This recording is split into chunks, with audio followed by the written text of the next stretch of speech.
Yeah, man. What's good, kid? Yeah, I've been vibing, man. I know Yeah, you've been busy. I've been busy. Yeah, it's good to be back though, man. Good to be back. Um, yeah. but Well, yeah, we started off. It's the MarcWes Sports Podcast. I'm Marcus Benjamin here with my guy Wesley Pierre, giving you that real sports talk from Dade County, Broward County, Palm Beach County, but more importantly, CanesCounty.com for all your exclusive news regarding the Miami Hurricanes athletics. hmm So, bruh, I've been kind of out of touch with Dolphins news. I've been seeing like every now and again I'll see something pop up on my phone, but I pretty much need you to catch me up on what's going on. this Here's has what I do been. know. I do know we got the young boy Jalen Ramsey. I do know that, and I do know that Jeff Wilson re-signed, Yes, and we yes. signed Mike White, the quarterback of the Jets, as hmm backup. Which those are the only news tidbits I know. So Those are the major tell me what noses. it is, and tell me how you feel. Oh man, you're absolutely right. I mean, you've been covering the Canes, but it looked like you've been on track. You look like you've been on track, and you had your notifications on. Yep. And I had my notifications on, and I couldn't believe that Chris Greer, the guy that we've just been like, yo, he's probably gonna be gone. What the hell is this guy doing? Iggy, you picking this guy? He barely can be on the field. And he just give me an early Christmas present because my birthday's in July and we're only in March. And you don't give me Jalen Ramsey. You don't give me Patrick White. Mike White. solidified. Yo, my White. I'm saying Patrick White. Mike White. Okay. From Okay. Broward County, matter of fact. You Yeah, feel me? he So it's is. a welcome home party for my dog. You feel me? Yeah. If you want to Miami Dolphins, the Miami Heat, the Canes, you my dog. And my daughter came back to the crib, didn't know too much about him, but when he did sign, matter of fact, before he actually signed, I heard on 560, I was hearing him and the commentator speak on, everything that kind of was happening in New York, which is always a good thing when there's dysfunction against your rival. He was kind of, he was not throwing, that quarterback first round pick under the bus, but he wasn't, praising him either. He just kept it kind of, bland and, let us have our own thoughts on that guy. But, for a few days later to see that he signed, I'm like, yes. I'm like, Teddy, you're gone. It's over for you. We kind of figured that before we were saying it's over for Teddy. We don't know why he, you kind of had a little bit more of a relationship with him, as far as seeing him in games, and certain things like that, Yeah, and but covering him, see probably Mike White covering too, him. bro. See Huh? Mike White. I see Mike White too. Out of U school, baby. Out of U school, university school at Nova. I seen him play, and I was rooting for him when he was at, Western Kentucky. He was lighting it up over there. So yeah, man, it's just replacing one Canes County person with another Canes County person. So Perfect, it is what it perfect, is. perfect. And like what you said, Jalen Ramsey, man, someone that when he was coming out, he was somebody that regular fans like myself, how we are when it comes to the draft, we be outlandish certain things that is not going to happen. You like, I wish it happens for your team, and Jalen Ramsey was one of those guys that like, yo, can we get Jalen Ramsey? And even though that was not a need at that particular time, for us to get this guy for a third round pick and a tight end, somebody that never even see the field. If you do see the field, from my understanding, he only caught one ball, so we don't know the guy. And we get him for a third round pick. I'm like, how did that even make sense? Because a few weeks ago we had no money. See that's news to me because I don't know the details or nothing. So that's news to me. So it's a third round pick we gave up. They Damn, that's gave him crazy. a third round pick, like he basically fleeced the Rams, I mean, he's the shepherd, they're the ram. He fleeced him into What you did there. Okay. fleeced him into to giving us that actual caliber of a player. And we gave For up a tight end, you said? Yeah, for a tight end, Hunter Long. No, was it Hunter Long? We gave up a tight end? Yeah, we gave up a tight end. I think his name Connor something, Connor Hunt. Connor Hunt. Again, a nobody. We're fans and we don't know him. Somebody who never played, because I ain't never heard of no Connor Hunt or Long or whatever. Exactly. And for us to go ahead and get him, we have a few people that restructured their contract, and Armstead restructured their contract. Nick Chubb restructured his contract to free up some cap room so we could go ahead and get this. Because when I was hearing this, I'm like, damn, notifications going crazy on my phone. I'm like, this is before the actual official trades. I'm like, why are we doing this? They're like, this is for the upcoming draft. They're trying to free up space for our draft that we do draft, and we could pay them and possibly get somebody or make some moves, because you're like, our team is good, and the Miami Dolphins really don't have too much to actually do in the off season, because we're kind of solidified with our defense and our offense. We probably need to get a few tight end or somebody, because Mike Gesicki's not coming back for us to get that. I'm like, hold up, we done freed up like $30 million in caps, and we was able to get him. Speaking of our offense being solidified, I'm surprised you didn't lead with this one right here. This is the other notification I saw, that we picked up the 5th year for Tua. We did. But like, come on. I don't need to lead with that, because obviously we know that the Miami Dolphins are all in on Tua, and why not? Why not do it? We see what they're doing to the Ravens. We see that, who are we going to get? Who are we going to actually get if we didn't pick that up? It made more sense for us to go ahead and pick him. $23 million a year compared to what they giving that guy from New York, your other team, 45 million a year. Like, I mean, don't get me started on that. Oh my God. Like, first of all, when he was drafted, I was mad. I was so hot. I was actually with my boy, and we were at the stadium for the Dolphins draft party. And then I seen that the Giants took this guy, Daniel Jones. I was like, what the hell? Cursing.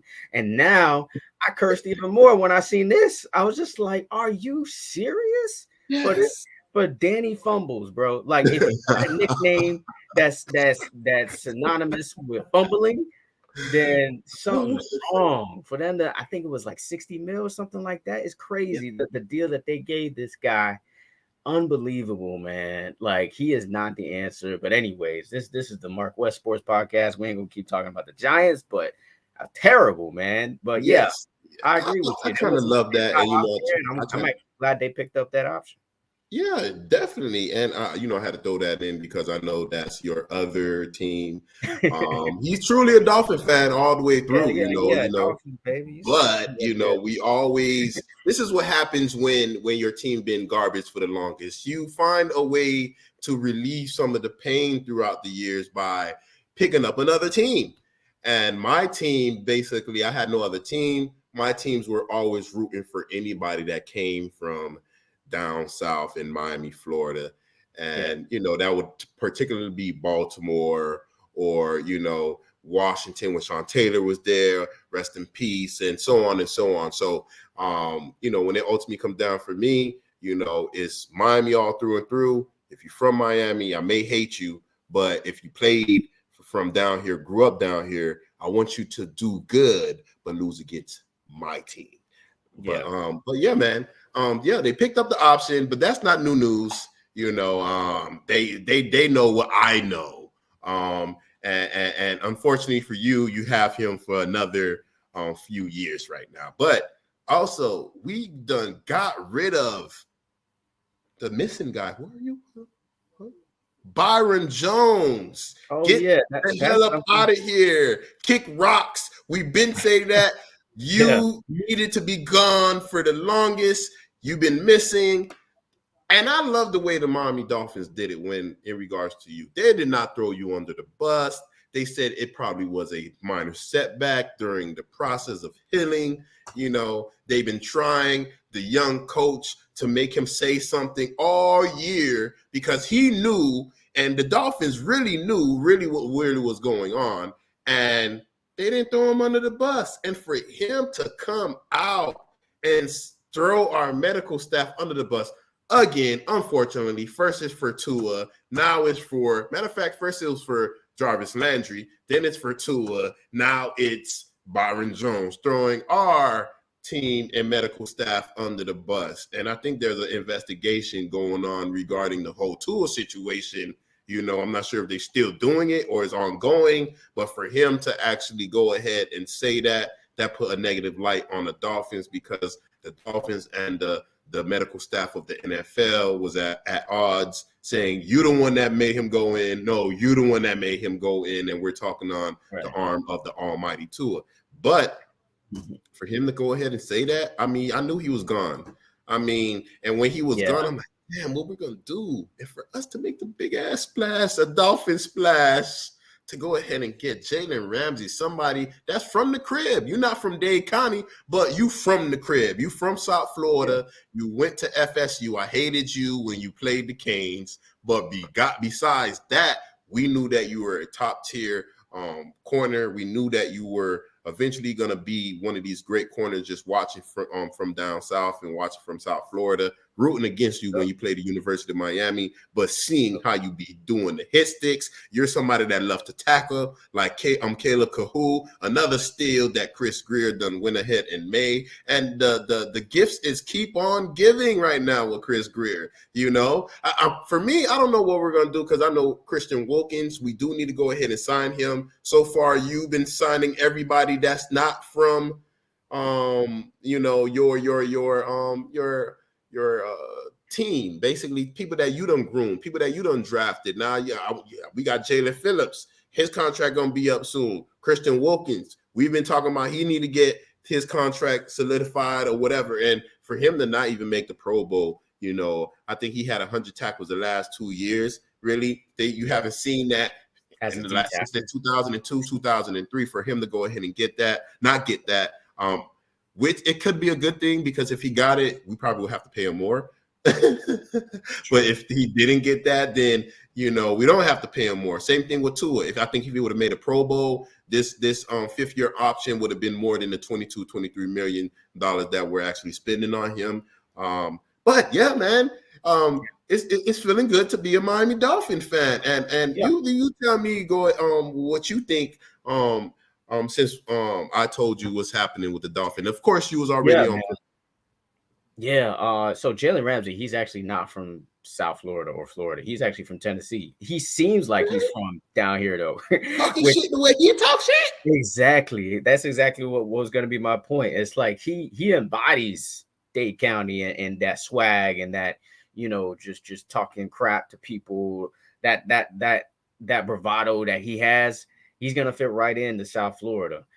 He seems like he's from Dade County. I know I can see why it seemed like he's from down here. He went to Florida State and, you know, he balled out there, like he said, and he's been balling in his career so far. He's already, it's crazy to even see this, but he's already 6-time Pro Bowler.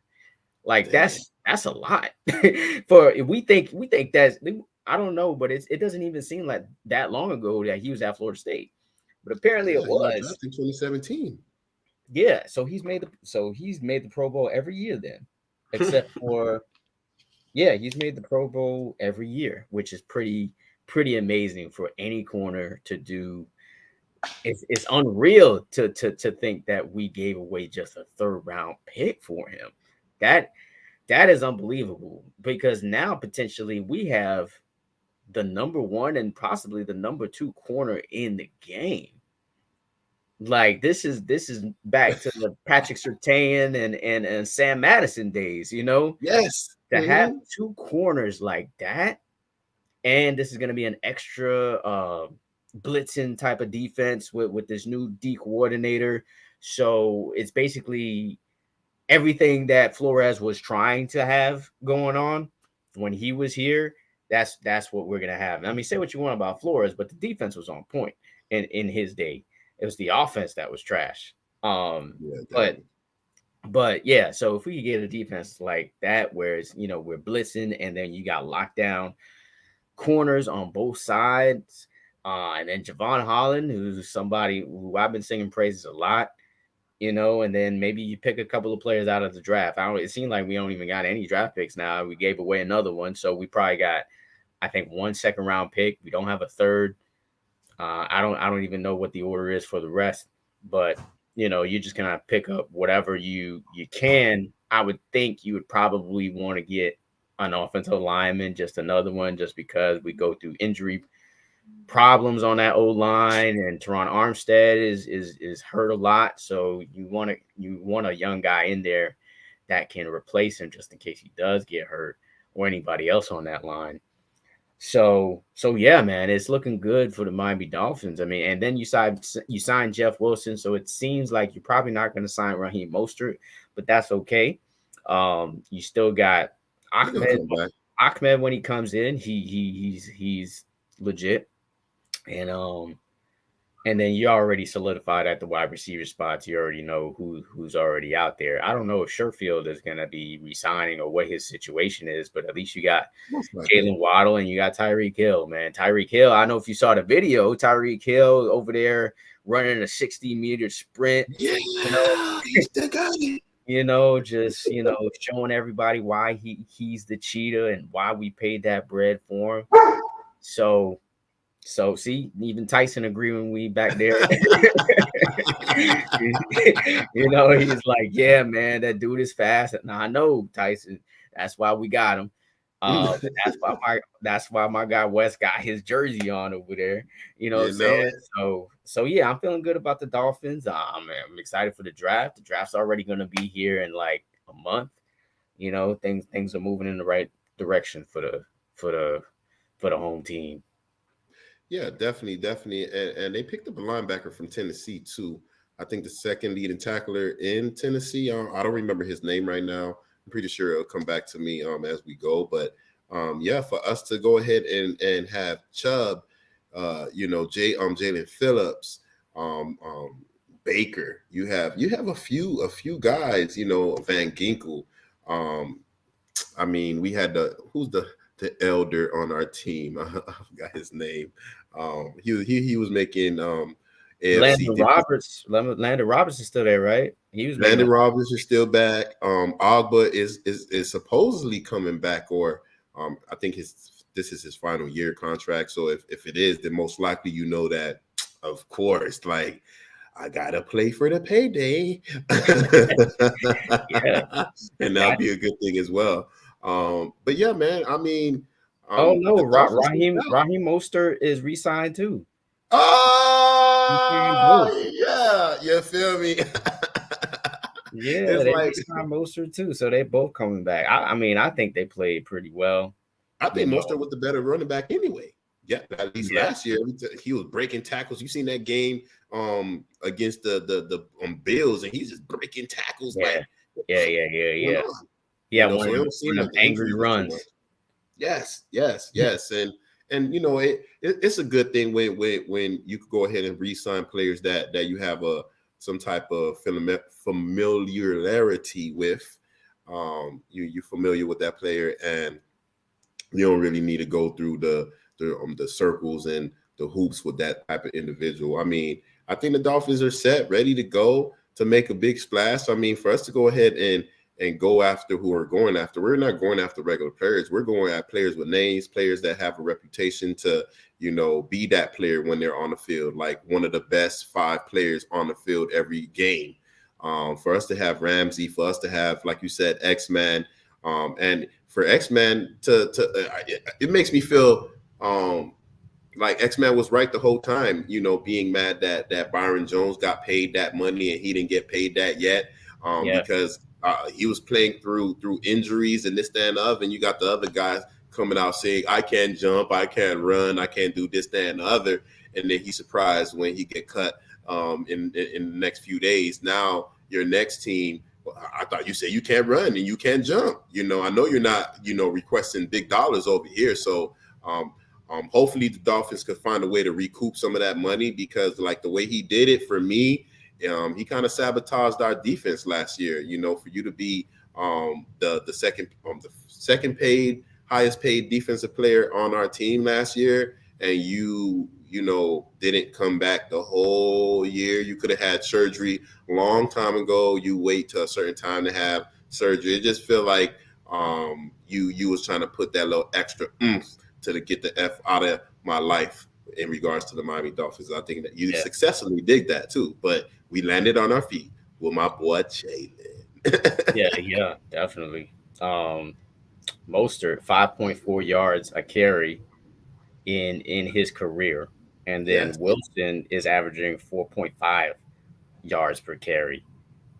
So I think you're pretty solid, pretty much everywhere. I think, like I said, the only spot you want to see them go after now is O line. Let's just add more people on that O line so we can protect it and solidify the running game with the two running backs that we got. But it's definitely a big splash, like you said, man, to get Jalen Ramsey. I don't think anybody's seen that one coming.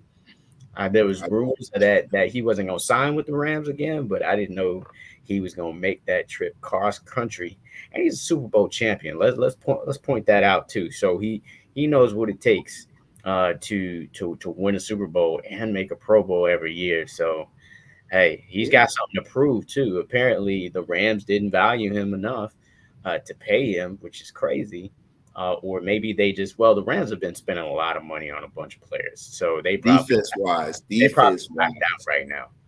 So I think it's because they spend so much money on the defense that their head coach probably like, man, I'm probably gonna go ahead and retire because I'm an offensive minded coach and you want me to make something out of nothing every year. This is not going to be like Bill Belichick and Tom Brady. Y'all spending all this money on defense. Yeah, the defense is good. Yeah, we got a Super Bowl. But when our offense is not having that offensive power like you really want, especially when I think your what's his name? That guy, the one that they say is the best wide receiver in the game at the time when he was healthy, which I don't think is true. What's his name? The white dude. Devontae Adams? Nah, the white dude from the Rams. When Cooper Kupp. Yeah, they're saying that he's considered one of the best, if not the best, wide receiver in the game. One of the best, but he's not the best. That's the thing that I'm saying. He's one of the best, but he's not the best. So people that say he's the best, I'm like, go watch some more football. You feel me? You need a little bit more study. That's the thing. He was in the system over there. The Rams is all about that coach, bro. The Rams is all about Sean McVay. Sean McVay, he's one of the best coaches in the game right now, and he can make probably any receiver like one of the best in the league. I mean, look at Matt Stafford. Matt Stafford was okay to above average at Detroit, and he comes over to the Rams, and all of a sudden he wins. He made Jared Goff go to the Super Bowl, man. Come on, man. Like, come on. Sean McVay is the guy. He's the guy who makes things work. So and it feels good to have our head coach to come from that tree, and be around that type of caliber of players, now coaches, in the Shanahans, and then you got McVay, and then you got McDaniels.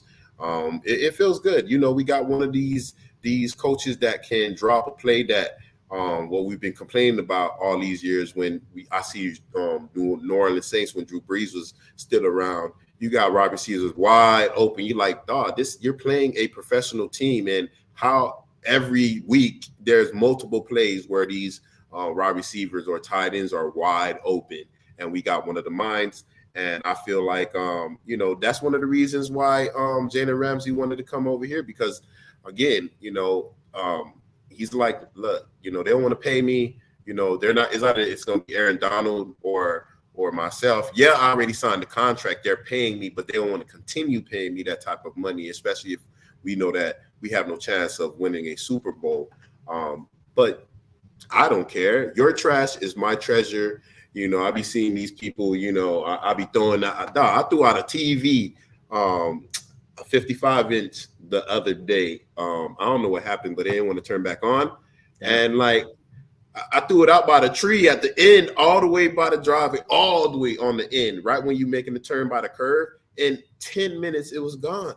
I was like, again, my trash is, someone else's treasure. And I'm going to treasure Jalen right now, especially if he could go ahead and give us a Super Bowl. And like you said, he's won a Super Bowl. He's been battle tested. And he's been in this situation where his general manager was like, F them picks.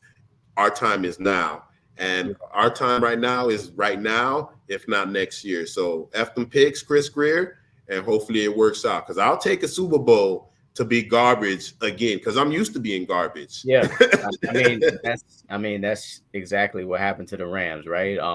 They said F them picks and they won a Super Bowl. Like, I take that any day of the week, and they was garbage last year. So it's like, I take that any day of the week. So we'll see what happens there. But I want to ask you, man, because, we talk about controversial topics, man. Like, I've been busy with the ACC championship game, and I'm covering baseball now.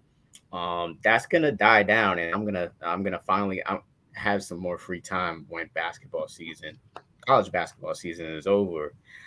But the news that popped up for me is this whole Ja Morant situation. I need to ask you. I need to get your opinion on this whole situation, bro. Like, first of all, Shannon Sharp was already saying, like, you not a gangster, already telling him that, like, beforehand. And then I think before this incident happened, like, he threatened like a kid with a gun, like a teenager, and then after that he shows up on his IG live flashing a gun like he's a gangster. First, I'm gonna let you what's your opinion on this whole Ja Morant situation? Ja Morant, for people who don't know, Ja Morant, one of the best players in the league right now. To give a fair comparison, he's like this era's Allen Iverson as far as how he plays on the court.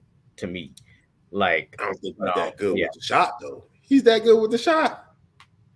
I would say I would more compare him to anybody that can dunk, because that's what I know him for. I don't know him for being like, come on, AI. That's a come on. I know AI is AI. AI is one of my favorite players of all time. Yeah, if not the favorite outside of Heat players, accolades. For you to know him and say AI, then I need to watch a little bit more of Ja Morant. What I'm saying is, like, he's a point guard who is, I think, probably the best point guard, like, outside of a Steph Curry and Damian Lillard. It's Ja Morant, Yeah, I agree. Yeah. I agree. But how do you feel about that, man? I don't know what to feel about that. From being in the script club one and throwing 50 bands. I think that was around. That I don't care about. Like that. Yeah, I don't care about that. But I also hear he pulled out a gun over there as well, which would made which would made the strippers get uncomfortable. You know what I'm saying? So, what you're saying with him on the IG live, because remember, he had multiple times where he do something kind of dumb. I heard he went to his sister's basketball game and got into it with a 17-year-old and probably punched the guy, or whatever. He pulled out a gun on him, but they were saying that they didn't really have no evidence behind that, no real videotape. But the security guard said kind of he know what he saw, basically, something like that. Right. Then you have this situation with That's him like being in the snitching but strip. not snitching. Yeah, I mean, It's like I know what what I can you saw. do? I know what I saw, but I mean, he had no ties to Morant, Right. and if it was true, the Morant, you pay him that money, give him some hush money, and call it a day, so this wouldn't be a Right. story. But again, people, you're young, you're dumb, and you think that you're above the law, or you're not.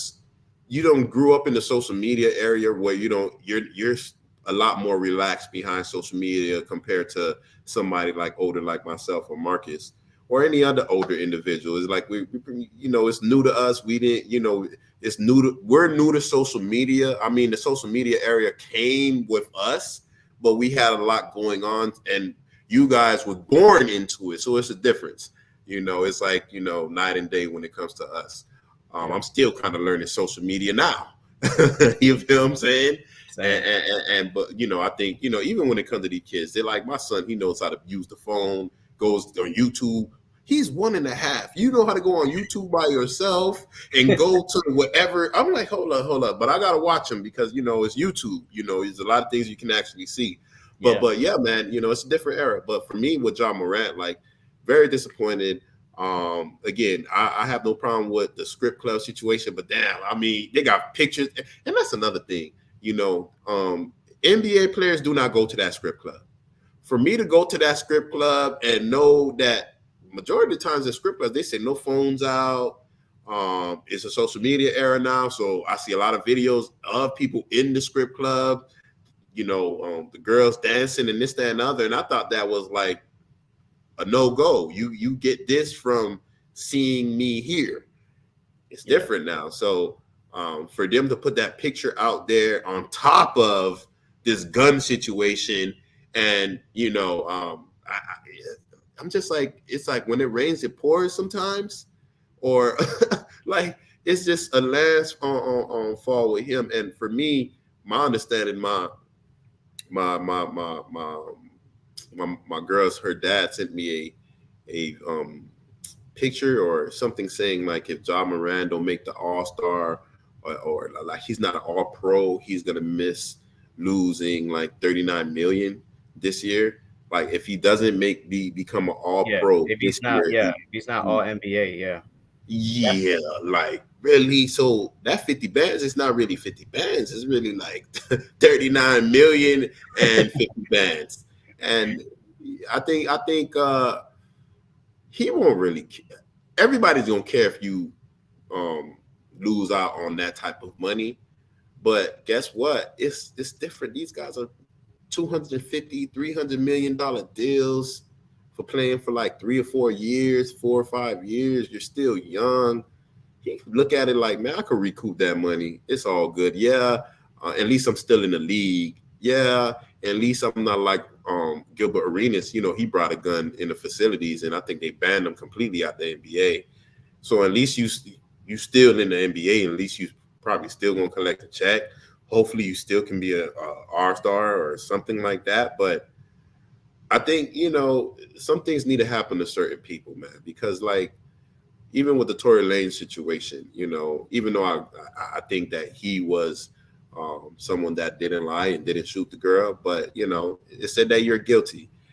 But again, behind him, there was multiple you stories think where he didn't do it?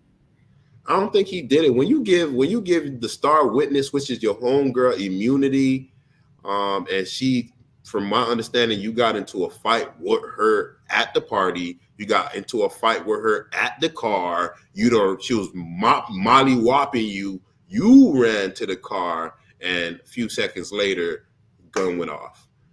Why would you give anybody immunity that was in the car if they didn't do anything wrong? That's my whole thing is that was your state witness, and you went against the state attorney to say that on the contrary from what Megan or anybody on that side that felt like she was victimized.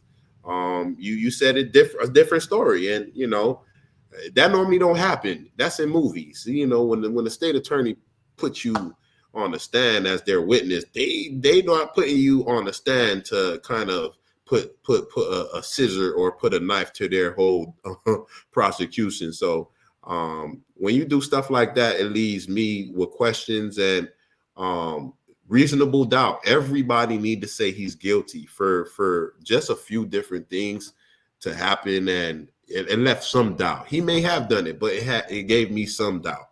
And but hey, unfortunately, it didn't happen the way he wanted. But using his story, it was stories that he got into it with multiple people, and they're like, he got the Napoleon complex because he's short and he's defensive and this, that, and the other. Now, in regards to Ja Morant, I'm using the Tory Lane situation, not saying you're short or anything, but for you to have multiple situations that could have stopped you. Like you said, Shannon Sharp said you're not a gangster. You almost got into it with Shannon Sharp. Your dad almost got into it with Shannon Sharp. And then a few minutes later, after you notice what's happening, you're like, yo, I am tripping. You feel me? The dad apologized.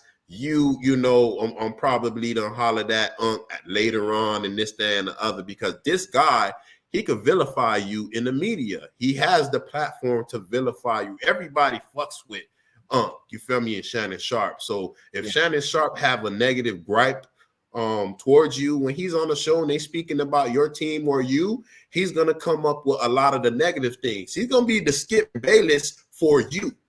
How Skip Bayless is with LeBron, he's gonna be that with you. And you probably like, in the moment, you're not thinking about all these different things, and you don't want that, especially for somebody in the media that has that type of following that people respect. He's highly, and people respect a lot more because he say the things that people want to say to Skip, even though, there's a lot of times where Skip make him look crazy.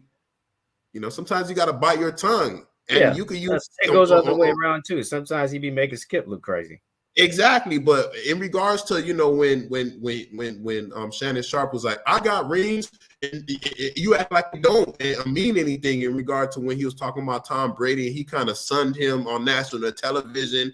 Like it took someone that have a lot of composure, because I don't know if I have that type of composure, to not go off. But then again, someone that's older. No, certain people be baiting you to set yourself up, and in regards to Ja, like you should have known that this can happen to people like you that look like myself. You should have known. You seen what happened to Kodak Black. He was possibly going to lose his son behind doing the same thing on social media, showing a gun on social media. They rushed his house behind that. Like, so, he's in your generation. Y'all about the same age. If we talking about being young, there's multiple situations where it had a negative effect on a celebrity and you should have known better. Yeah. And I think that maybe that 39 million will make you see the light and make you turn around. And I'm nobody saying that I'm not saying he's this bad guy. You just make better decisions. Yeah, you know what I mean? Just make better decisions, and hopefully that fine. I mean, you being suspended a few games is one thing, but you missing 39 million if you don't become an all-star, like you can never get that back. Even you can never get that back. And now they're gonna be like, you're one of these players that has a history of negativity. I don't know if I want to pay that for you. It's the same thing like Lamar. It's just not an injury. Lamar, you're injury prone, so I don't want to give you this money. You normally have bad encounters with the law. I don't know if I want to pay you all of this money, So again, the saga is going to continue in this situation. We'll see where it lands for him. But he'll be straight. It's not like he's going to jail. Like, yeah. I mean, for me, it's the why. What's the reason behind it? Because don't act like you ain't know that there weren't going to be repercussions if you show up on your IG live. Everybody's going to screenshot it, video it, or just talk about it. So don't act like you wasn't aware. I mean, you young, but you ain't that young.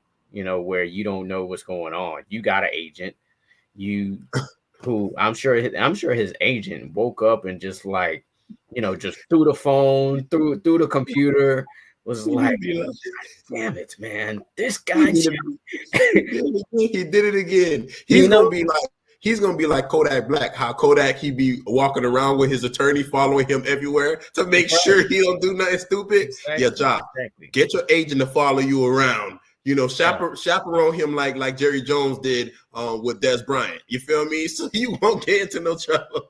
Right. But the thing is, talking about people following him around, the people that following him around are looking out for him.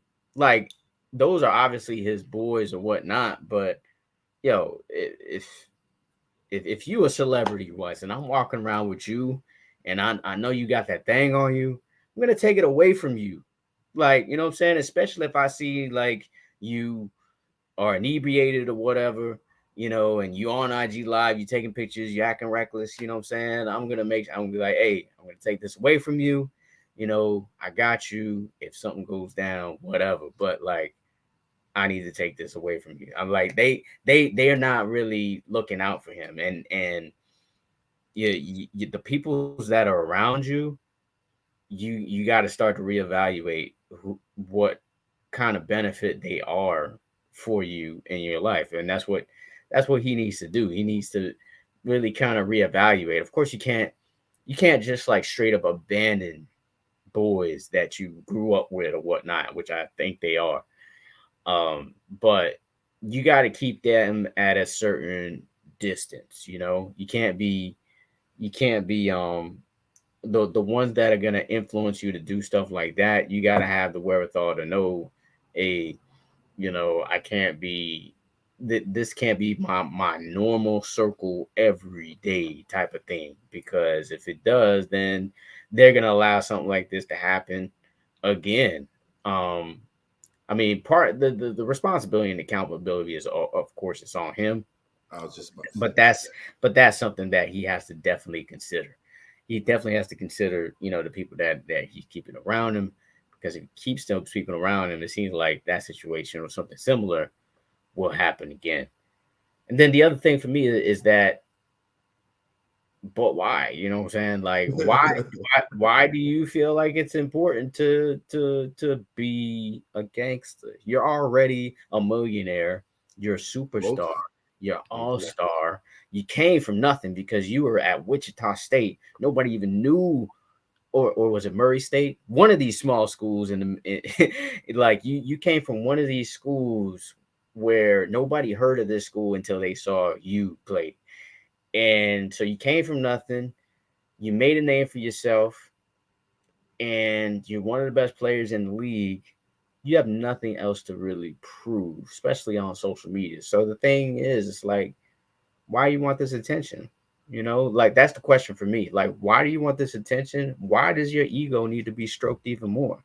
You telling me your ego is not already big enough with the fact that you got a huge $1 million contract? You're an NBA player, first of all. Mm-hmm. That's a very small percentage of the world that can say that. And then you're an all-star. You likely will be all NBA, but maybe not no more with this situation now. Mm-hmm. But you got, tons of followers, everything. Like, what is it inside you that makes you feel like, oh, I gotta prove something else? I gotta prove that I got a gun, or I gotta prove that I'm a gangster, or I gotta prove to this youngin that's talking smack that I gotta put a gun on him. I'm a wanna be down ass nigga.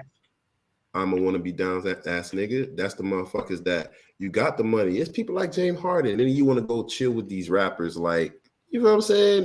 And even he was in France or Paris with Lil Baby, and they got arrested, or some him being around Lil Baby, somebody got arrested. It's just like, yo, like they don't understand that the rappers look up to them. The rappers look up to them, and they look up to the rappers. It's just like, I don't think Jay-Z is looking up to like. Like a celebrity, unless it's like somebody like LeBron James. But it's different because LeBron James do a lot of different things that any person that is a celebrity will still look up to them. But for Ja Morant, it's just like these people want to be down. You know, same thing like Takashi. You know, you want to be down and see what happened to you. You got kidnapped by your own boys. That's the real street guys. And then ultimately you turned out being the person who you was, a regular civilian, because you wind up snitching and you wind up doing this, that, and the other. And it's kind of understandable in his situation, because if you, my homeboy, and you know, we're crewing this, that, and the other, and you're kind of extorting me, and I know I ain't no street dude, and you know I ain't no street dude. So my whole reason for not exposing you is basically exposing myself for not being a real street dude. But it's either that or deal with that for the rest of your life. And you know, I think he just wind up you know, getting a breaking point and wind up, you know, doing what he needed to do to, you know, live his normal life. But again, there's always consequences when it comes to people trying to be down, people trying to be fake gangsters. I mean, you have Takeoff passed away. And for me, image wise, I thought the way they be talking, him, Takeoff, Quavo, I thought that they were like real street. I don't know their real background behind that. And then now that he's dead, I see other podcasts or, you know, famous people saying he was not street. So I don't understand. Like, damn, I'm hearing all of his albums, which is fire, one of the best groups of all time, you know. But I thought he really was street. When you talking about pulling, you know, his songs, they're not normally talking about guns, but they, you know, they'll use a little bit of, you know, talking about guns and, you know, killing people, this, that, and the other. That now that is not their main focus in rapping, is making good music. But how can you talk like, you know, you will do this, that, and the other, but you really not gangster? But again, you seen what happened in his situation. He wound up losing his life. Who said he wasn't gangster? Who said he was? Was it? It's not. These people on podcasts, celebrities, they're like, oh, people like Whack 100, they're like, these guys is not gangster. And you know I'm giving a bad name because Whack 100, a lot of people don't even must be feeling him too. But that's the one person that I remember. I even think Academics said something around them lines too, you know, but I'm not sure. He probably was re-saying or tweeting something that somebody else said or whatnot. But again, I could say that now because I know for a fact I heard people saying that he's really they're not really gangster. They, you know, they just celebrities. So again, you trick me if he's not gangster, because I thought he was. But that's if he's not gangster, because people gonna say, you're gonna say stuff after the dude died though. Like, I don't know, especially like, Whack 100. Yeah, I don't know if you could take that like as 100% true, you know, because I don't know, man. Like people have their own opinion on what's gangster and what's not. Yes, yes. So yeah, and out of all the three Migos, I think Takeoff was probably the most gangster, you know, to me, you know what I'm saying? Because Quavo actually played sports and stuff, and when you play sports, you can't be all the way gangster. Ja Morant. You know, exactly to tie it all in. You know what I'm saying? Takeoff, I mean, you married Cardi B. She used to be a stripper. I mean, like, how gangster is that? I mean, he was in jail though. He was in jail for something. You remember when the Migos first started? He was in jail for like, I think, a year, maybe longer. But you know, I don't remember what the charge was because I wasn't following them like that. Yeah. But yeah, man, man, like, look, so you need to see the light, man. I know. They say you signed up into like to get some type of treatment. Now I'm like, I don't understand what type of treatment you need to get, but I mean, Marcus can be your doctor right now and be like, oh, why are you doing this dumb shit right now? You got all this damn money. You know what I'm saying? Like, it's not too much of, like, well, why are we going to get any treatment? Like, it's just like you need a reality check. He do need something. He do need some kind of therapy, because obviously I'm pretty sure there's somebody who is having this conversation with him. His agent has to be having this conversation with him, but he ain't listening. So he's got to be going to some kind of formal session with somebody, be like, yo, what is really going on inside your head? Because you got all of this, but apparently you need more. You know what I'm saying? Yeah. And I don't want people to say that his parents played a role in his upbringing because they made him go to the league, this, that, and the other. And not just that, he probably was raised right. But you got to understand, man, he's the one with the bag now. He don't depend on his parents now. His parents probably depend on him. And I seen that he bought his parents a house that's not too far from him. You think they could pay just the upkeep of the house? If it's like $1 million house, like just the taxes alone, boy, you're gonna be paying an arm and a leg. So sometimes people don't say things to that breadwinner because they don't want to get stiff armed. Because a lot of people don't like when people tell them the truth, and they just eliminate that person out their life. So some people, they just look at the money like, let me just be around them and be the yes man, or not even just be a yes man, but see things and just don't say anything because it's not something that is my issue. Because when you're around your parents, everybody's on their best behavior. I don't care if you're the biggest thug in the world. Everybody's on their best behavior in regards to their parents. You feel me? You're not gonna do really no sucker shit around your parents. Pull out a gun around your parents. Your homeboys. Parents is gangster too. Yeah, you're right. But again, I mean, the guy went to Wichita or Murray College or whatever like that, and I think that like you said, somebody that's been playing basketball. People that play basketball, they play basketball probably their whole life, just like football. This is not something that you just chose to be a basketball player when you're a senior in high school. Those situations does happen, but it's a rare occasion. When you talk about basketball, you've been playing basketball since you was young, and if you're anybody like the people that I know that play sports, they have no time for nothing else but sports. They live, breathe, and sleep on sports. So. Right, exactly. Just like I do, and, pretty much. And that could segue just to what I've been doing lately. I just came back from Greensboro, North Carolina. I was at the ACC championship, ACC tournament. I mean, and it was a nice experience, man, bro. I'm gonna tell you this, man. The best food, free food. All day, bro. Like, oh my god, the food. Like, first we had, and it was stuff I could eat. I'd be, trying to eat right. They had grilled chicken with sweet potatoes that first day with string beans, and the next day, damn, what did they have the next day? I think it was, they had some fish. They had some fish and some rice, and I just had that, and man, they just had so much stuff, bro. Like, I had to go in on some of it, bro. I'm sorry. Why bro. not? Why not? I had to go in on some of it, bro. Like, they had a whole snack station where you could just grab any snack you wanted. They had Snickers, Twix, Kit Kats. They had oatmeal bars, which I had like probably 4 of those per day. Little took some bars. To go too. Yeah, I took some to go as well. And then we had they had ice cream sandwiches. I love ice cream sandwiches. Ooh. So I had like 2 of those. It was just amazing. And then they had popcorn. They had popcorn that was just popping, fresh. Popcorn. They just give you a bag. I was just like, man, on top of the food that they served, they served the lunch, they served the dinner. All of it was free. It was great, man. And then at the end of the first 2 days that I was there was a place across the street, a brewery, where you could get whatever drink you wanted for free.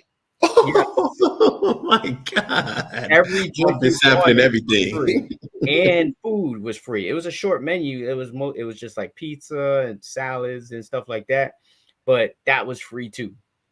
I was just like, man, this is crazy, bro. Like, so just that alone was just a really good time. I got a lot of great content while I was out there. I interviewed head coach Jim Larinaga one-on-one. I was the only Miami guy out there too, by the way. only Miami press guy covering the Miami basketball team. So I had access to their practice. I put that on the YouTube, posted to the site. I did a podcast right there in the press room because nobody was in there. I was in there super early because I was there for the practice, and then there was nobody in the press room. So I did a podcast with a guy from the Rivals Duke site. Oh, yeah, I could go ahead and follow all that on canescounty.com, the Storm Tracker podcast. You got Marcus, and whatever y'all need, y'all could go ahead and get that here, or you could get that there. Specifically, if it's anything about the U, Storm Tracker podcast, canescounty.com. Appreciate that plug. And then it was cold though, bro. It was like we forget how cold it is in other places, or I do, because I almost didn't bring my big jacket. Everybody in South Florida got one big thick jacket at least, right? And like the old school stuff. I almost didn't bring that jacket, bro, and I would have been sick. I would have been sick if I didn't bring that jacket, but I brought it. Thank God. It was 30 degrees, bro. 35 degrees. Cold weather up there. But as far as the games are concerned, oh my God, the first game coming down to the last shot, I thought that thing was going in like the Florida State game, but it was the third game in a row that it came down to the final shot in the air that could have beat Miami. The first from Florida State did beat Miami. Pittsburgh missed, and then Wake Forest ends up missing, and they ended up going to the next round. But the next game, I wanted to ask you about this because I know you is a lot more of a conspiracy theorist than I am, for sure. Did you watch the game against Duke? I watched it, and to be honest with you, once he had twisted his ankle, I was hot. Did you think that was I was like, my thought in my head, I was like, Wes gonna think that this is a setup. I'm like, yo, what the hell's going on? This shit is a setup, because for the fact that this shit happened in the first 2 minutes of the game was crazy. Like you tell me, you like, come on, man. Like for me, I know what I saw. And you was absolutely right with me. That's why I had to go outside. Like, look, I went outside. You feel me? That got me hot because I'm like, dog, we already small. And, I remember you talking about this guy, Norchak or Amir, from time to time, because majority of the time we be speaking on the football team. But I remember hearing you talk about this guy when we spoke on, the University of Miami basketball teams earlier on in the year, or even probably late December, something like that. And I'm like, come on, man. I'm just like, damn, he not coming back. I went outside, came back in, I could still see the score, but I couldn't really hear, everything that was going on because I'm looking through the sliding door. I'm like, yo, I was so hot. I'm looking at it, but we kept it close. Yeah. We kept it close, and they just pulled away. But I look, like you was right. I felt like how the fuck that's gonna happen to us? I felt like the same thing when it came to the Miami Heat when we're in the bubble. You got Dragic injured. Oh my God, not just him. Bam, he's injured. These people don't get injured, and today you're injured. I mean, for the most part, our basketball team, at least our starting five, stayed healthy. In regards to the University of Miami, they was healthy. Starting five has been healthy all year, bro. Like, they haven't had any injury. The only Nigel Pack, who comes off of the bench, he had like knee soreness and he missed the Florida State game. That was the only other time they had an injury. Like, it couldn't have happened at a worser time, bro. Like, the only thing that would have made this worse, if this was the actual NCAA tournament, if this was March Madness, it would have been even worse. But from what I hear, that he may be able to play this Friday when the real tournament starts. They're playing Drake in the first game. They need him, bro, because like you said, and like I said, they're small. And this dude is 6'7", 6'8". He just plays big. Somehow he gets 10 rebounds a game. He averages 14 and 10. He's your main big guy. And I'm sorry, Anthony Walker, his replacement, he's not that guy. He's not Norchad Omier. Norchad Omier is a beast on the court. He could run the floor, and he plays good defense. He's like, the thing is that he's kind of big. He's That's what brolic. I was just about to And say. he's not super tall, but he's aggressive. He plays hard, and if he doesn't play in this tournament, I'm sorry though, Miami not going far. They likely probably not making it to the Sweet 16.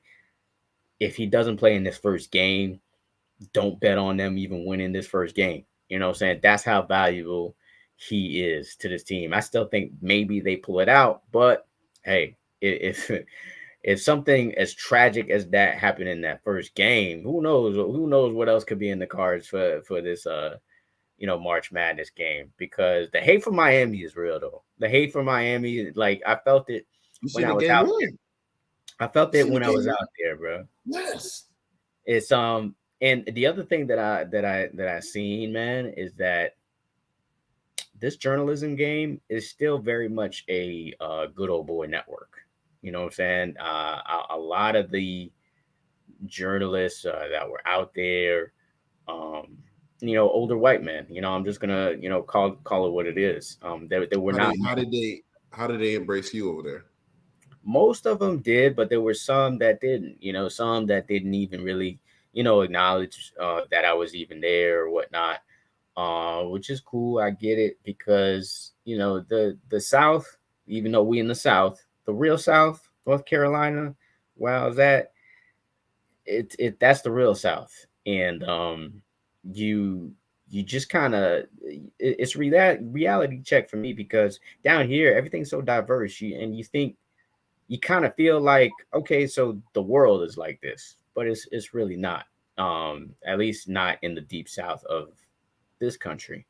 So that was just kind of an interesting experience just to be in that environment and just see how much we were outnumbered was was something that I really took from the trip as well. And then Miami, man, Miami is not you could just tell that it's a team that people just love to root against. It's the country in itself just kind of likes to root against Miami.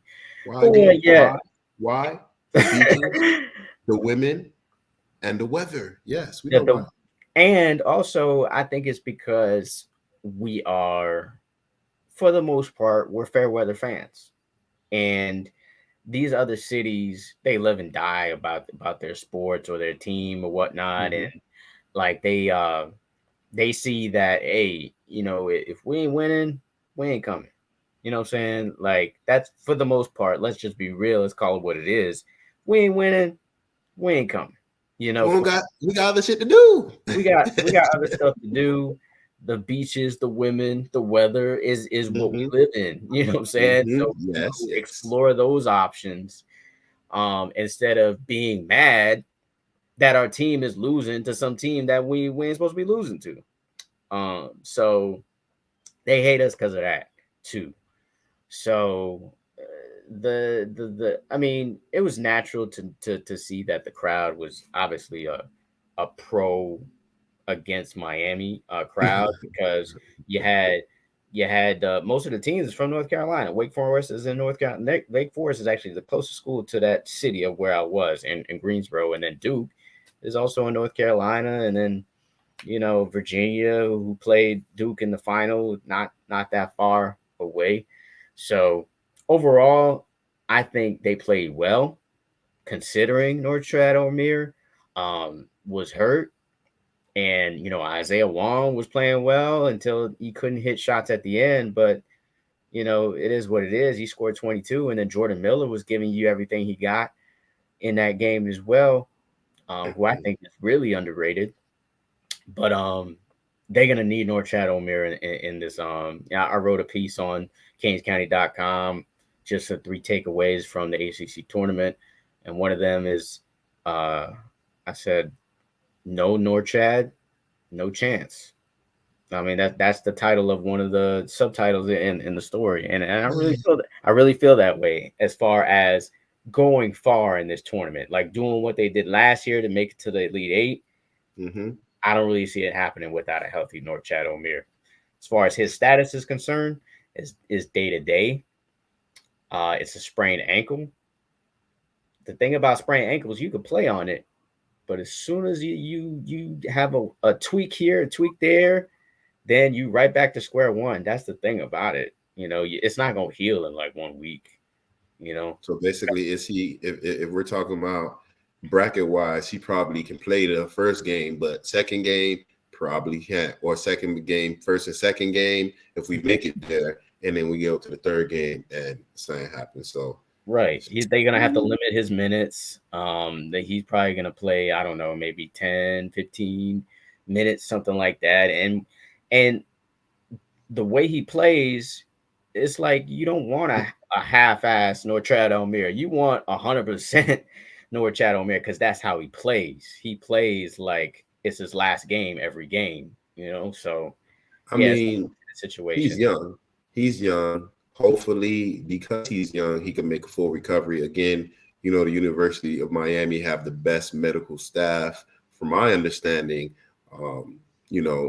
growing up, you want to go to the University of Miami because they have the best medical staff in the nation. That's from my understanding. But you got other people like, no, it's our university. But I'm going to stick with the University of Miami. But going on what you were saying as far as it being in North Carolina and you having only you being the reporter for the Canes, it kind of was writing on the wall. It's like the Canes ain't going to win today. We're going to make sure that they don't leave over here with a victory. Because if they win, who's going to be the only one in the press conference interviewing? It would be Marcus Benjamin. You feel me? And I don't know if that would have been a good look, for the NCAA in regards, or the ACC. It would have been a great look. It would have been a great look. Yeah, it would have been. Everything would have been. That would have been wonderful. That would have been like, y'all, basically try to sabotage us. It didn't work, and everybody here hates us. Marcus could feel the energy. I'm pretty sure the players could feel the energy. And you could just silence all the haters. Yeah. You feel what I'm saying? I would have found a way if I was you to say the beach is the women in the weather. We know that they hate Miami because of the beaches, the women in the weather. How does it feel to silence all of the haters? That would have been amazing, man. But like you said, March Madness is around the corner. Yeah, I do think that we do have a good shot. Even if he's not 100%, I know you don't want him to be half-assed there, but I'd rather him, than the backup that you said, because it seems like a 80% or 90% of our guy, he is it's a better result we would actually have. So that's what I'm looking forward to. I know we play on Friday. Today is Tuesday. Yeah. And it should give him enough time to actually heal up, because I twisted my ankle before. And when I was younger, and the next day I was good. And then other times as I got a little older, twisted my ankle and I could barely walk. So hopefully it's the younger West for Omer, and he can make a full recovery. And then you could be the only one interviewing him again. Yeah, man. I'm not going to Albany, New York for this regional. Yeah, I got peoples in New York, and my wife has peoples in Boston, but it's a 2.5, almost basically a 3-hour drive. To one of those places. I'm just like, I'm not doing that. But it's funny that you mentioned twisting the ankle, because that shit happened to me. Not now that I think about it, I'm like, damn, that was a bad omen, because I'm sitting there trying to find where I need to go. This is the first day that I get there, right before the Wake Forest game, and I couldn't quite find where the media entrance was, and I'm looking around, and then like there was this like a curve, that I didn't see. And my ankle like twisted, and there was this black girl behind me, and she was like, "Oh, you all right?" and I was like, "Yeah, I'm good." She was like, "Nah, you need some ice." we got some ice in there. You need some ice. And I was like, nah, I'm good. I'm good. I'm thinking I'm good, right? But the next day, my Achilles was sore. Like my like I'm walking with a slight limp. Like my Achilles was like Uh-huh. sore, but I'm trying to play that shit off. But now I'm thinking about it, I'm like, damn, that was a bad omen, you know? And then that next game, not the Wake Forest, but the next one, that happens to Omir. It was like a bad dream too, because there's this old dude who covers Miami, but he doesn't. It's like he's a guy who's like he told me his story. Like he decided to cover the Canes because um he felt like they needed more notoriety, the basketball team. But he doesn't really do journalism, right? Anything like that. So I was pretty much talking to him because he got a credential and he got in. But he wasn't in the press conference. He wasn't in the locker room. He wasn't producing stories. He wasn't doing content or anything like that. But he's the one who told me, like, I'm there typing because I'm doing updates of the game and whatnot. And he was like, "Oh, Omir's hurt." And I was like, "Did he just say what I think he just said?" He's like, "Omir's hurt. He's on the ground. He's in pain." I was like, and I look up and I was like, hell no. Of course. Because I'm like, limping. Yeah, he's like, of limping. course it happens. Like we're barely into the game, and like it was like literally his first rebound, and like he gets hurt. I was like, damn, it's crazy. But hey, we'll see what happens. Because before this tournament happened, before this situation happened, I think this team has a chance to get the Final Four. So if those medical doctors at can, give them the shot, Work your magic. or some of them Zoe ladies could do some kind of magic, some of this on it, some Mr. Miyagi type. Mr. Miyagi. That's what we need. That's what we need right now. Definitely. Now, I know you've been covering the Canes basketball team, but Everybody this is cares a football about town, man. This is a football town. Yeah. And it's been a while. Crazy. There's been major moves. Again, we signed our wide receivers coach or offensive coordinator. We upgraded, at least I think so, with our DNs coach in our Hall of Famer and Jason Taylor. Yes, sir. I want to know what you think about Salavera. Ain't he's like a D-line coach too?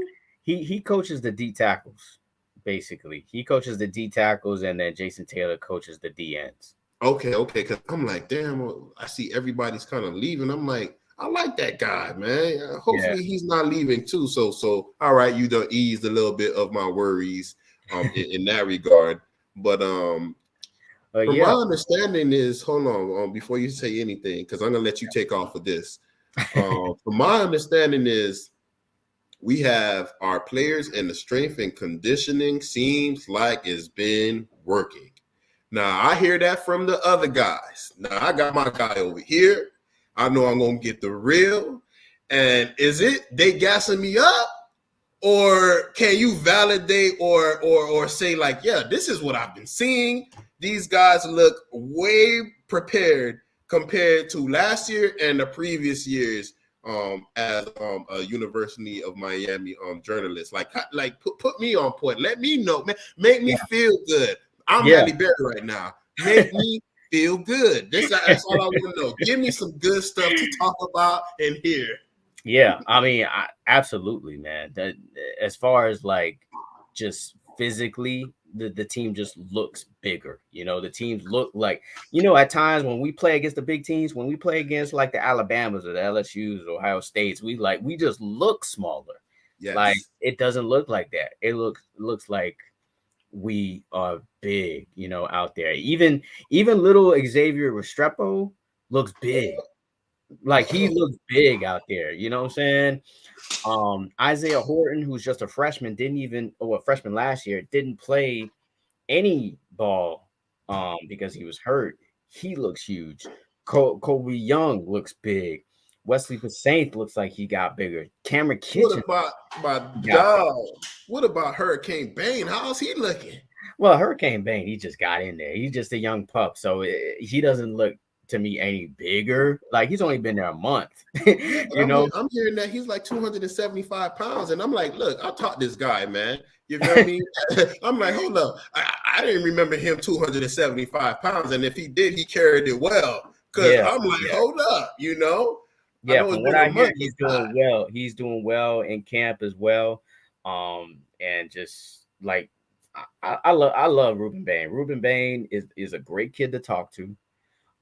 He actually wants to do this work. He actually wants to go into like journalism and production. So we kind of vibe on that. And then he's just always been real with you. You know, he's a mature kid for his age, and he always plays with this. I got something to prove because he does because the nation's sack leader, right? But he's still not a 5 star, so he feels some kind of way about that. Mm-hmm. And he's a little, he's short as far as a defensive end is concerned. So they want to change positions to him or whatnot. But let's call it what it is. For me, I hate to say this, people gonna be like, "Damn, for real." But to me, I think this kid could be as good as Aaron Donald. You know what I'm saying? Like, I think he could be that great because Aaron Donald is not that tall either. You know what I'm saying? And it's gonna take for him to kind of get into that size, but he's already got a good base, just like you said. He's already gaining some weight, and he hasn't even been there for a year. Mm, Like he's in there in the spring. Spring just started. mm. Spring is gonna go all the way to April, and then they get a little break in the summer, and then they back for the fall in like late July, August. So the potential for him to be just great is there because he dominated high school, won multiple state championships, clearly was like the best player, won the Nat Moore Award. I mean, there's yet, like I said, people kind of look at him like when I was at the Under Armour All American game, the Mm-hmm. national writers were talking about him and saying, "Oh, saying that he looks kind of frumpy, or he's shorter than what they thought he was, that type of thing." But then when they see him in practice, they're like, "Oh, he's winning every rep. He's dominating everybody in there." So, and I'm just like, "Yeah, this is a kid I've been watching since he was a freshman in high school." So, and we've always thought about that about Ruben Bain. So, I think that is actually something I think is going to drive him to be that great as an Aaron Donald because people are always doubting him because of his size for some reason. But Hey, but yeah, because Ruben Bain, he's got a variety of different ways he can beat you. He can actually beat you with speed because he's that fast. He's got that much of a quick step, and then he can beat you with power. He's what got about his? he's got power in his legs, and he will drive you, bro. He will drive you like straight up in your chest backwards. That's that's how powerful he is. But yeah, I mean, I got up on a tangent with Ruben Bain, but like Corey Couch is another guy who looks bigger. You know what I'm saying? He looks like he's going to be the legit nickel corner for Miami.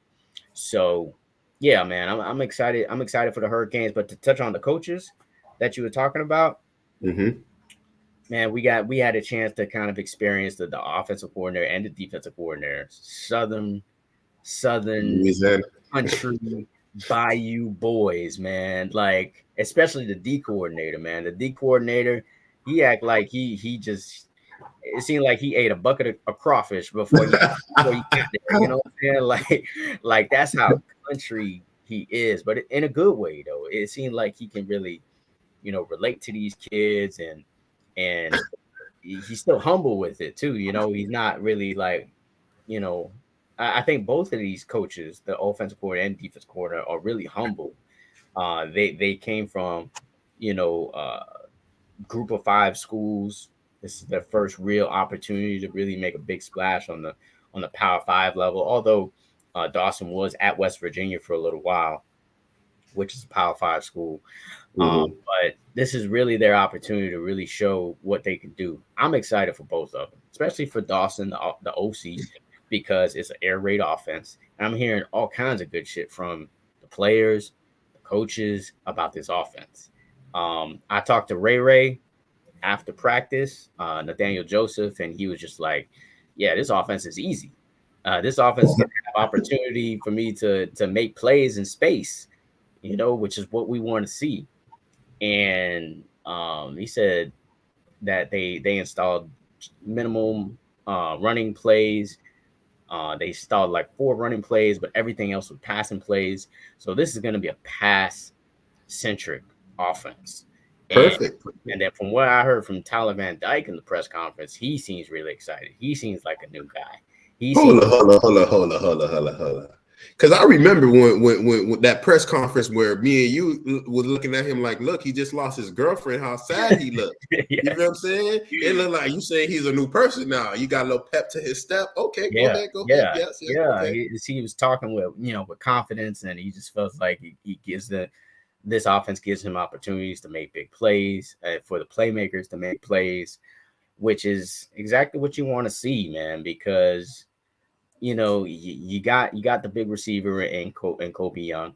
I'm hearing a lot of good things about Jacoby George, like he's going to be the legitimate number 2 guy, and then and of course Xavier Restrepo is going to be your slot receiver.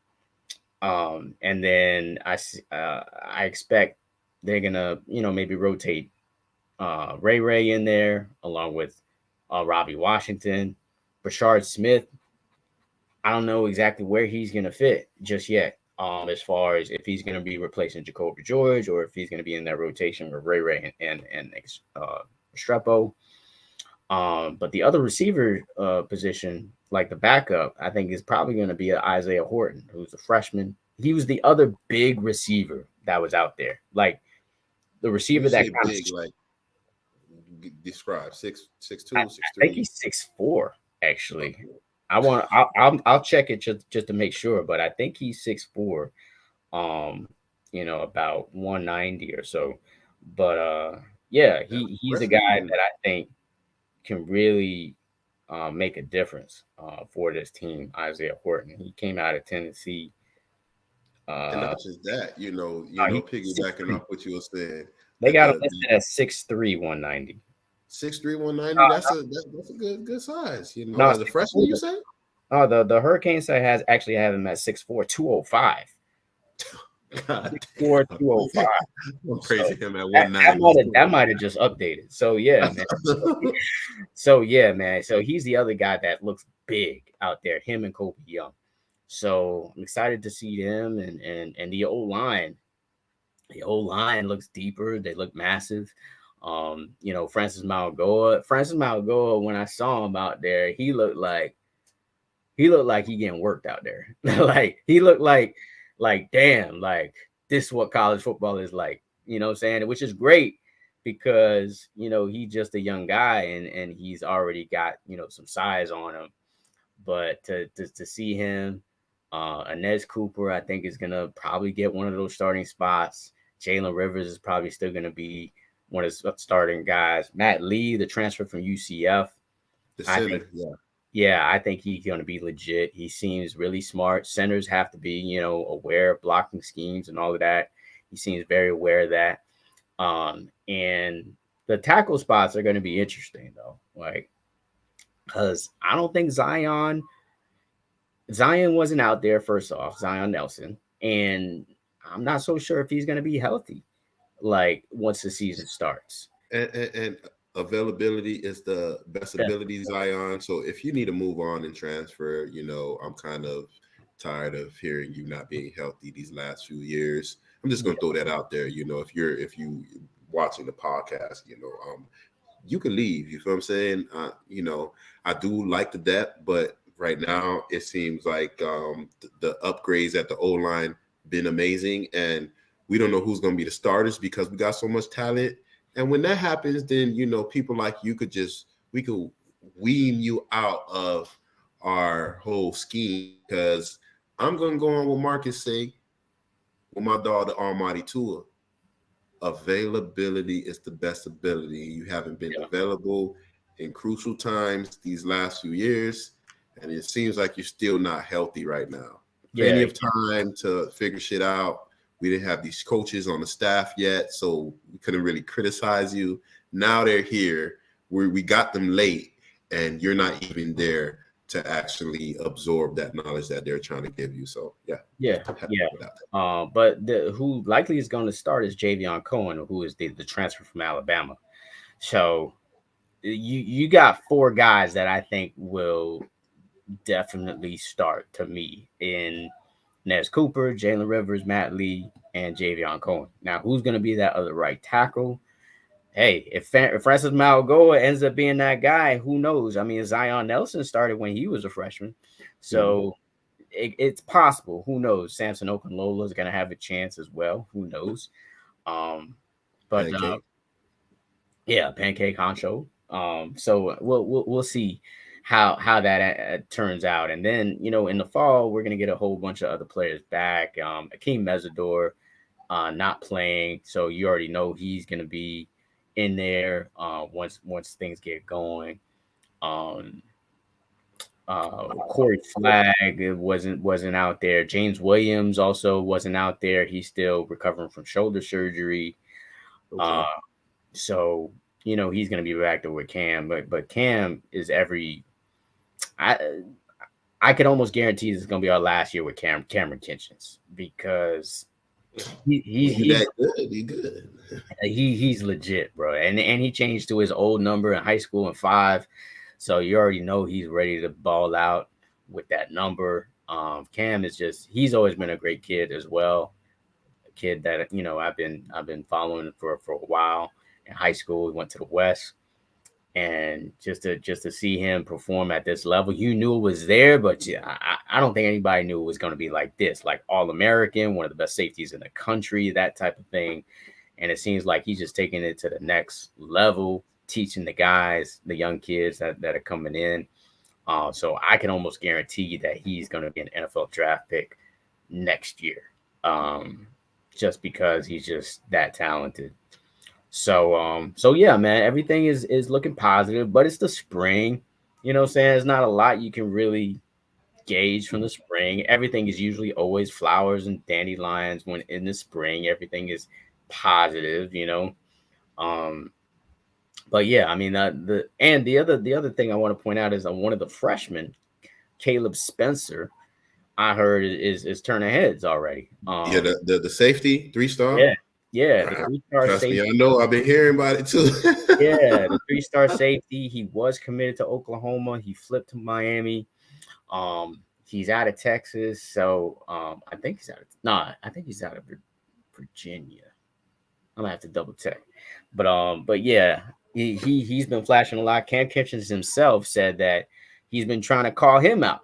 Like the freshman's trying to call Cam Kitchens out with the calls for the defense, and I'm like, damn, are you serious? Like, this dude just got here. He's a just come.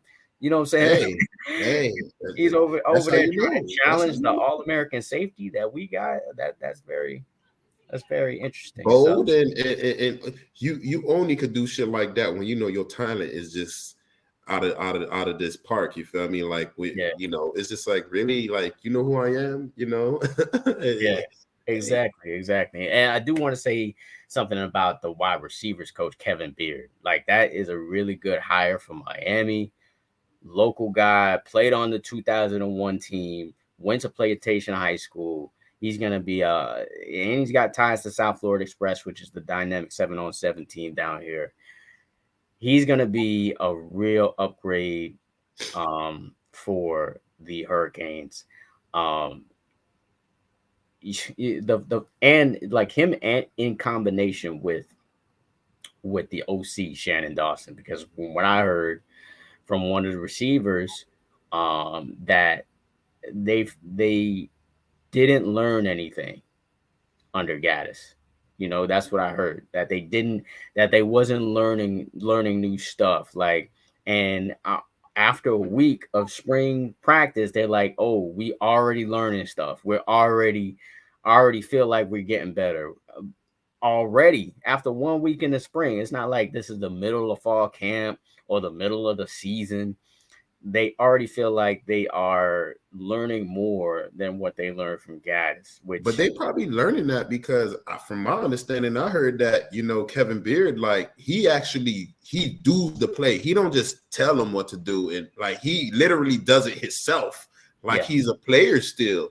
So, yeah, it's always good when you have someone that's not just telling you, but like physically showing you, breaking the sweat like the players. You feel me? yeah. Like, yo, like, I don't know if it's true, but if it is true, like, look, that's a good thing. What I was gonna ask you is, we've been speaking on, that Ohio State commit. His homeboy had ties to probably coming to Miami. In JoJo Trader and Jeremiah Smith. Oh, Have this hiring with the Kevin Beard made it any possibilities that we can probably like have him jump ship and then come on to stay on South Beach? Or yeah, absolutely, man, absolutely. I mean, we did get in contact with Jeremiah Smith. You can find that story on kingscounty.com, where he likes to hire and he likes the offense too. Like, I mean, any receiver would, right? It's the air raid. Any receiver would love this.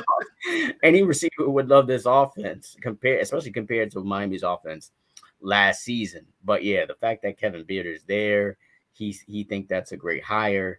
And I think Miami has a really good chance of getting JoJo, just shy of Trader, to Miami. Now, Jeremiah Smith, he really has a good relationship with Brian Hartline. It's great. It's ironic because he played for the Dolphins, right? But yeah, but Ohio State was his alma mater. That was the school that he went to. So and then he just got upgraded to the OC over yeah, there man. at I State. heard that Mario Cristobal was even after him, like, I think last year Yeah, in they Brian had Hartline. conversations from what I heard that they did have conversations, but I guess Ohio State just they up the offer because I don't think Criswell was going to hire him as an OC. I think he wanted him as a wide receivers coach, or what they was talking about at that time. And then Ohio State would just came with the trump card and just said, "Hey, OC then." What I'm I feel saying? you. So yeah, man. That's gonna be tough for Miami to kind of overcome. I think though what cures all though is winning. You know, if Miami is balling out of control and that stadium is filled up and they win the ACC or get close to that, or just beat Clemson or Texas A&M, because we got both of those teams on the schedule this season, then anything can happen. Anything can happen, man, because especially with NIL and John Ruiz being involved, you know what I'm saying? If they have any type of inkling of staying home to the crib, then it can happen if Miami is like winning and looks good out there. If they go out there and it's just an average season, like 7-6, then it's not happening. Well, we're going to go ahead and breathe and speak positivity when we speak on our sports team. The Canes will do good. We hopefully, matter of fact, we will do positive things. We don't know what it is exactly, but anything better than last year is Yeah, what I'm striving for. yeah, And if we have anything or a semblance of that, then it's always good things. Like you say, you win, you look good, and that's going to have positive things to happen in the future for the University of Miami if it goes well with the games. yeah, no doubt. Yeah. So Miami's on spring break this week, so there's no spring football this week or no spring news, so to speak. So So you chilling, basically. I am kind of chilling. It feels like I'm chilling, I got baseball game tomorrow. I'll do updates on that. And then March Madness, baby. Let's see if the Kings can pull it out on Friday. The women's team also in the tournament is going to be on Saturday. Hopefully they can win their first round game. But that's it for this week, pretty much. Okay. Yeah. So, if there's not anything else, this will conclude this episode of the MarcWes Sports Podcast. Until the next episode. Peace. Peace.